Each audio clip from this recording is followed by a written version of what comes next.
Halo sahabat senam jari, kembali lagi bersama Nain Gede di sini hadir dengan cerita baru yang pastinya tentang dunia lendir yang unik. Kali ini kita akan membahas tentang Jepang yang dianggap surga dunia dengan segala dosanya yang jarang diketahui orang-orang. Jepang adalah salah satu negara di Asia yang dikenal dengan kemajuan teknologi dan pendidikannya. Negara ini juga diketahui sebagai penghasil barang-barang elektronik yang produknya diekspor hampir ke seluruh dunia. Maka dari itu tak mengherankan bila Jepang memiliki pendapatan yang besar dari hasil penjualan barang elektronik tersebut. Atas kerja keras serta kedisiplinan adalah modal utama orang Jepang meraih kesuksesannya. Di balik kesuksesannya Jepang menjadi negara maju karena 5 alasan utama yaitu etos kerja yang kuat dan disiplin, sistem pendidikan yang berkualitas dengan fokus pada karakter dan disiplin, kemajuan teknologi dan inovasi yang pesat, infrastruktur yang sangat maju seperti jaringan kereta cepat, serta kebijakan ekonomi yang stabil dan terencana dengan baik. Faktor-faktor ini menciptakan lingkungan yang mendukung produktivitas, riset, dan pertumbuhan ekonomi yang berkelanjutan. Namun di balik itu, semua ada hal tersembunyi yaitu fenomena wisata seks yang berkembang pesat di Jepang kini menjadi perhatian serius, terutama di kawasan seperti Kabukicho dan Okubo Park di Tokyo. Keberadaan para wanita muda yang menunggu klien di taman publik dengan bantuan aplikasi penerjemah dan ponsel di tangan menggambarkan sisi lain dari ledakan pariwisata Jepang. Media sosial seperti TikTok dan Bilibili memainkan peran penting dalam memperkenalkan lokasi-lokasi ini kepada dunia. Walau seringkali tanpa persetujuan dari pihak yang terlibat, video-video ini mengangkat daya tarik yang tidak biasa, menjadikan kawasan tersebut sebagai destinasi baru di mata para wisatawan asing. Di balik tren ini, tekanan ekonomi dan rendahnya daya beli masyarakat lokal mendorong para pekerja seks untuk mengandalkan klien dari luar negeri. Dengan sedikit perlindungan hukum, mereka menghadapi berbagai risiko kesehatan dan sosial, termasuk kekerasan, penipuan, serta eksploitasi visual tanpa izin. Dalam dunia pariwisata yang terus berkembang, Jepang kini juga harus menghadapi tantangan moral dan hukum dari sisi gelap popularitasnya. Salah satu lokasi yang menawarkan wisata itu yakni Taman Okubo di Tokyo. Berada dekat dari Kabukicho, kawasan hiburan itu kini jadi sorotan dunia. Hal ini tak lepas dari wisata seks yang viral di media sosial. Setiap malam banyak perempuan muda berjejer untuk menawarkan jasa mereka. Video yang viral di media sosial itu tentu mengundang penasaran turis yang datang dari Korsel, China, Taiwan bahkan Amerika Utara dan Eropa.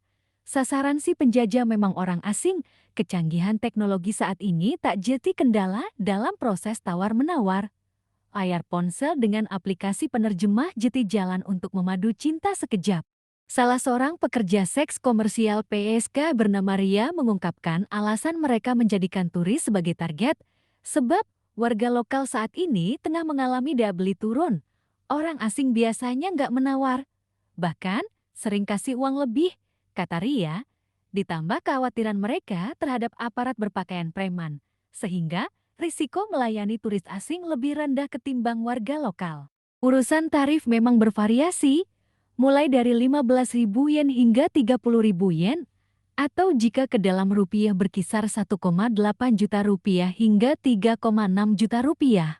PSK lainnya, Azu mengaku bisa mendapatkan 20.000 yen dalam kurun waktu 1 jam, asalkan syarat yang ditentukan perempuan 19 tahun itu terpenuhi.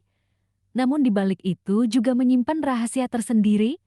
Banyak dari mereka yang beroperasi secara mandiri tanpa perlindungan, sehingga mereka berisiko mengalami pelecehan bahkan tak dibayar sama sekali. Arata Sakamoto dari organisasi Nirlaba Rescue Hub mencoba memberi harapan. Mereka memberi tempat aman bagi para PSK yang ingin keluar dari lembah tersebut. Mereka menawarkan apartemen, sehingga perempuan bisa beristirahat, makan dan mendapat dukungan emosional. Dulu, 10 tahun lalu, tidak banyak perempuan Jepang yang mau terjun ke dunia ini, tapi pandemi membuat banyak dari mereka kehilangan pekerjaan dan akhirnya menjual diri demi bertahan hidup, kata dia. Saat ini, hukum di Jepang memang belum menyentuh ke pelanggan. PSK lah yang kerap mendapatkan sanksi. Dari Kabukicho ke parlemen, semua bermula dari laporan media asing yang menyoroti meningkatnya praktik prostitusi yang melibatkan turis asing dan perempuan Jepang Kabukicho distrik hiburan paling legendaris di Tokyo jadi panggung utama. Reaksi cepat datang dari Perdana Menteri Sana Takaichi.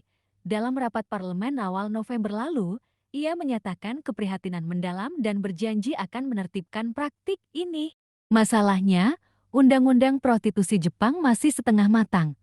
Hanya pihak yang menjajakan diri yang bisa dijerat hukum, sedangkan para pelanggan nakal alias pembeli jasa seks justru bebas jalan-jalan pulang tanpa dosa. Politisi Shimura Fumika menambah tekanan lewat kritik tajam. Ia menyebut banyak turis pria asing datang ke Jepang dengan mindset, di sini aman beli, seks, nggak bakal ditangkap. Aneh, kan? Negara dengan etos kerja keras dan sopan santun ketat malah dianggap longgar soal perlindungan martabat perempuan. Naiknya turis, naiknya risiko, Jepang lagi banjir turis lebih dari 31 juta pengunjung asing masuk antara Januari-September tahun 2025. Yen yang melemah bikin Jepang makin terjangkau, tapi efek sampingnya. Kegiatan malam juga ikut booming, klub penuh, bar ramai, dan area hiburan seperti Kabukicho makin hidup. Tapi di balik ekonomi yang tumbuh, muncul dilema moral yang makin sulit dihindari. Kabukicho sering dijuluki Las Vegas-nya Tokyo. Bedanya, di sini glamor dan rasa bersalah bisa nongkrong bareng dalam satu malam. Jepang kini berdiri di antara dua pilihan sulit, mempertahankan citra moral atau menikmati keuntungan ekonomi dari industri bawah tanah yang sulit dibendung. Antara budaya, bisnis, dan batas etika. Yang bikin kisah ini menarik, Jepang punya cultural pride soal rasa malu, tapi di balik budaya itu, ada realitas sosial yang keras. Banyak perempuan terjebak prostitusi karena tekanan ekonomi dan sistem sosial yang kurang melindungi mereka. Ironisnya, justru mereka yang ditangkap, sementara pembeli seks yang notabene bagian dari masalah tetap bebas. Takaichi bilang, pemerintah akan meninjau hukum prostitusi biar lebih relevan dengan zaman. Tapi ya, janji politik sering berhenti di mikrofon. Tantangan sesungguhnya ada di lapangan, apakah pemerintah siap menabrak tabu dan menghadapi industri hiburan yang sudah mengakar dalam ekonomi urban Jepang. Jadi, apa yang bisa kita pelajari? Label negara wisata seks baru mungkin menyakitkan, tapi juga jadi cermin sosial. Ini bukan cuma tentang Jepang, tapi tentang bagaimana dunia memperlakukan tubuh perempuan di tengah industri hiburan dan turisme global. Sekarang, semua serba cepat, tiket murah, visa mudah, dan destinasi penuh pesona. Tapi moralitas manusia masih ketinggalan di antrean imigrasi. Mungkin sebelum kita sibuk update travel content dari Tokyo Tower atau Shibuya Crossing, ada baiknya kita mikir sejenak di balik gemerlap kota modern. Siapa yang diam-diam harus membayar harganya? Karena pariwisata sejatinya bukan cuma tentang menjual pemandangan, tapi juga tentang bagaimana sebuah bangsa menghormati kemanusiaan di dalamnya. Di balik layar glamor, ada tekanan dan eksploitasi, tapi jangan salah, hidup mereka bukan cuma soal uang cepat. Orote Sakamoto, kepala organisasi Nirlaba Rescue Hub, buka suara soal sisi gelap industri ini. Banyak perempuan muda terjerat karena tekanan ekonomi pasca pandemi. Parahnya lagi, beberapa jadi korban kekerasan, pelecehan, bahkan eksploitasi digital. Ada yang direkam tanpa izin, nggak dibayar, atau bahkan dipukuli. Ujar Arata prihatin. Nah, yang bikin miris, walaupun prostitusi secara eksplisit nggak dilarang di Jepang, ada batasan hukum yang rumit. Misalnya, seks vagina dinilai melanggar, sementara oral atau aktivitas seksual lain di luar itu dianggap aman hukum. Celakanya, kalau ketahuan melanggar, PSK-nya yang disangsi pelanggannya, bebas jalan-jalan. Enggak, adil, ya? Kampanye wisata etis jadi harapan. Melihat makin banyaknya turis yang datang karena konten viral, para aktivis perempuan kini mendesak adanya kampanye wisata aman dan etis. Harapannya, ada edukasi dalam berbagai bahasa di bandara, hotel, dan destinasi wisata biar para turis tahu batasnya. Kalau permintaan berhenti, maka perempuan tak lagi perlu menjual tubuh mereka, tegas Arata. Sementara itu, kepolisian Tokyo mengaku sudah meningkatkan patroli sejak akhir 2024, tapi belum memberikan komentar resmi soal aktivitas PSK di Kabukicho yang makin ramai.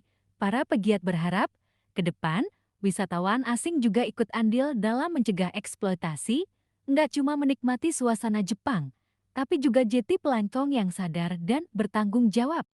Meskipun Jepang memiliki citra yang bagus, ternyata ada beberapa sisi gelap dari negeri matahari terbit ini. Melansir dari berbagai sumber, berikut sisi gelap Jepang yang jarang diketahui wisatawan. Pertama, banyak industri seks.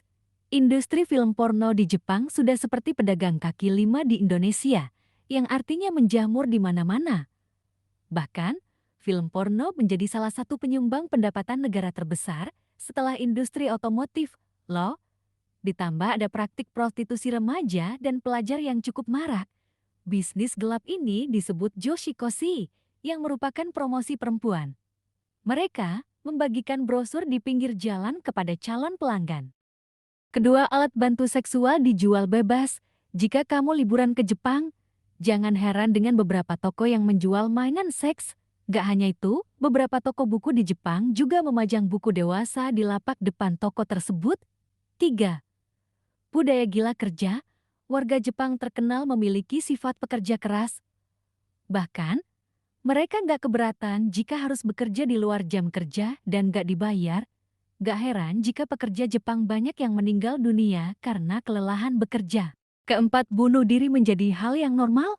Budaya kerja keras dan disiplin orang Jepang memang patut dicontoh. Namun, ada dampak negatif yang justru menjadi hal normal. Banyak orang Jepang yang bunuh diri akibat tekanan kerja. Ini disebut karoshi. Selain itu, jika menganggur, mereka lebih memilih bunuh diri daripada menanggung malu. Sebab, orang Jepang memiliki harga diri yang sangat tinggi. Jadi, banyak yang bunuh diri dengan alasan kehormatan. Kelima, pelecehan seksual yang tinggi. Karena industri seks marak di Jepang, gak heran jika pelecehan seksual menjadi hal yang sangat biasa. Bahkan, perempuan Jepang merasa malu jika melaporkan pelecehan seksual kepada polisi. Polisi pun terkesan gak peduli dengan kejahatan pelecehan seksual. Keenam, membatasi diri dengan orang asing. Kalau kamu berniat merantau ke Jepang, maka harus siap dengan sikap mereka yang menjaga jarak dengan orang asing. Selain memiliki individualisme tinggi, mereka enggan bergaul karena kendala bahasa. Ketujuh, budaya nomikai. Jepang memiliki budaya mengonsumsi minuman beralkohol yang disebut nomikai. Menurut undang-undang Jepang, seseorang yang sudah berusia 20 tahun sudah dianggap dewasa dan legal mengonsumsi minuman beralkohol. Maka dari itu, jangan heran kalau kamu akan menemukan banyak orang yang mabuk saat malam hari, bahkan sampai tertidur di jalanan. Pemandangan ini biasanya terjadi di kota-kota besar seperti Tokyo. Kedelapan, mandi bersama di penginapan kapsul. Biasanya penginapan kapsul di Jepang menyediakan kamar mandi untuk digunakan bersama. Mereka akan melepas semua pakaian dan dengan santai berjalan menuju area shower.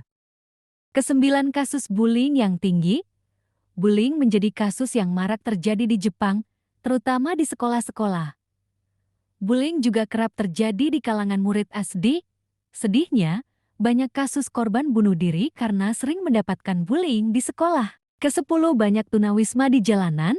Meski terkenal sebagai negara maju, ternyata banyak juga tunawisma di Jepang. Biasanya mereka hidup di bawah kolong jembatan, taman, atau stasiun.